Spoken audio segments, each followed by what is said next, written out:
this video is part of our in-depth series and today we are going to cover Camel Posture. Its Sanskrit name is Ushtrasana. In this video, we will cover benefits, how to do for beginners, intermediate and advanced students, muscles used and contraindications. This posture counteracts slouching, kyphosis and the effects of prolonged sitting and doing computer work. It stretches your abdomen, chest, shoulders, front of your hips and front of your thighs.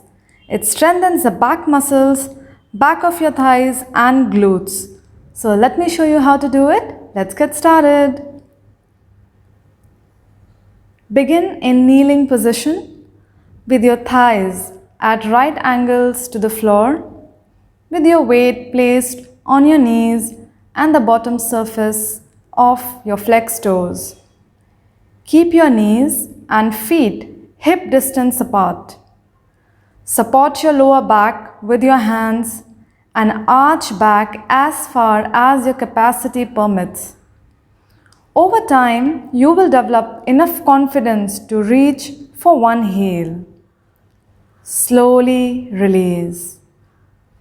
If you are an intermediate student, place the hands on the hips, fingers down, stretch the pelvis forward, stacking it over your knees, lower your head to the rear and extend the spine backward.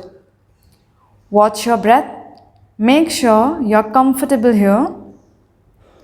Now look and reach back for your heel with only one hand, swinging the other arm forward for balance. Now do the same thing on the other side.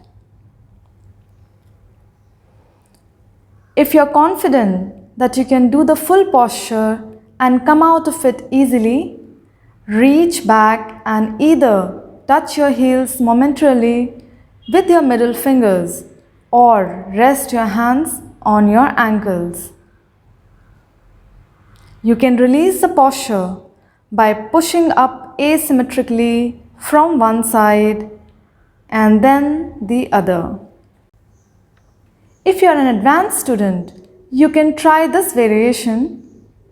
This time, work with the pose with toes extended, pressing down with all 10 toenails and firming your outer ankles into your midline.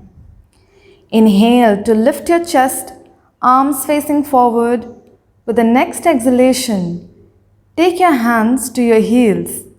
Immediately press your shoulder blades forward and up and coil your thoracic spine to lift your chest any amount more. Having created more extension in your upper back, you can drop your head back so that it hangs freely. Holding for a few breaths.